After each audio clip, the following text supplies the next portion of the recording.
పగ తీరలేదు, పగ తీర్చుకోవాలి. నా తల తీసుకెళ్లి నా మొండెం మీద పెట్టు.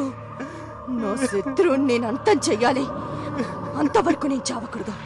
శివయ్య, నా తల తీసుకెళ్లి నా మొండెం మీద పెట్టు.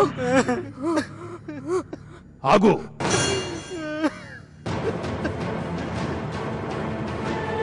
నీకీ జన్మ పూర్తయింది ఇందుమతి. నీ శత్రువుల శక్తి ముందు నీ శక్తి సరిపోలేదు. ఈ శరీరంతో పగ తీర్చుకోవడం కుదరదు. మళ్లీ జన్మలోనే నీకిలాంటి అవకాశం. అప్పుడు ప్రయత్నించు. ఎంత త్వరగా నువ్వు తనువు చాలిస్తే అంత త్వరగా నువ్వు మళ్లీ పుట్టి పగ తీర్చుకోగలవు. ప్రాణాలు వదిలే వెళ్ళిపో. శివయ్య, ఈ జన్మలో సాధించలేనిది మరు జన్మలో సాధించడానికే నీ ఇందుమతి చనిపోయింది. అంతవరకు నువ్వు బ్రతికుంటావు. ఆ జన్మలో నువ్వే తనకు కర్తవ్య బోధ చేస్తావు. తన పగను గుర్తు చేసి ప్రతీకారం వైపు నడిపిస్తావు. ఆ బొమ్మనందుకో.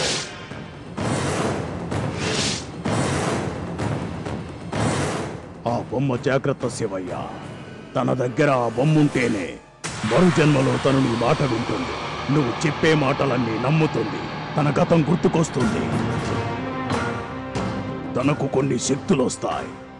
అంతవరకు ఈ బొమ్మను జాగ్రత్తగా దాచి నీ ప్రియురాలికి పగ సాధించుకోవడానికి సహాయపడు. ఆ విధంగా గత జన్మలో నువ్వు అరుంధతి చేతిలో చంపబడ్డావు. ప్రతీకార జ్వాలతో రగిలిపోతూ మారణ హోమములో శాస్త్రి కుటుంబాన్ని సమితలుగా చేసి పగ చల్లార్చుకోవాలనుకున్నావు.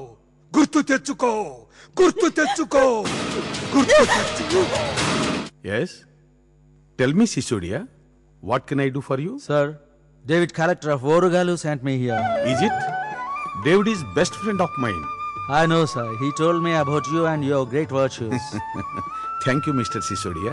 Sir, David is planning to visit your village and will stay here for a few days. I see. It is our pleasure. He will be heartily welcome. This letter is for you, given by David. Oh. Okay, Mr. Sisudia. Convey my best regards to my friend. Yes, sir. Shall I take leave? Okay, Mr. Sisudia. Nice meeting you, sir. Nice meeting you, Sisudia. See you. ఏంటి నాన్నగారు, ఏంటి ఉత్తరం? ఏమీ లేదు Sadashiva. Collector David తెలుసు కదా? అవును, మీ స్నేహితుడు. అతను మన ఊరికి వస్తున్నాడట. ఉండటానికి తగిన ఏర్పాట్లు చేయమని కబురు పంపించాడు. అలాగా? ఈ చుట్టుపక్కల గ్రామాల శిస్తు వసూళ్లు సర్వే పనుల మీద వస్తున్నాడు అనుకుంటా. వచ్చే ముందు కబురు వస్తుంది. తగిన ఏర్పాట్లు చెయ్యి. సరే నాన్నగారు. మాటల్లో పడి అసలు సంగతి మర్చిపోయాను. మీ అన్నయ్య రఘునాథ్ చదువు ముగించుకొని బనారస్ నుంచి వస్తున్నాడు. అన్నయ్య ఊరి నుంచి వస్తున్నాడు కాబట్టి అరుంధతి వదిన్ని కూడా తీసుకురమ్మని కబురు చేస్తే బాగుంటుందేమో నాన్నగారు. అమ్మ పోయిన దగ్గర నుండి అందరికీ ఆ లోటు తెలుస్తుంది. వదిని ఇంట్లో కాలు పెడితే తిరిగి మన ఇల్లు పూర్వంలా కళకళలాడుతుంది నాన్నగారు. నిజమేనమ్మా.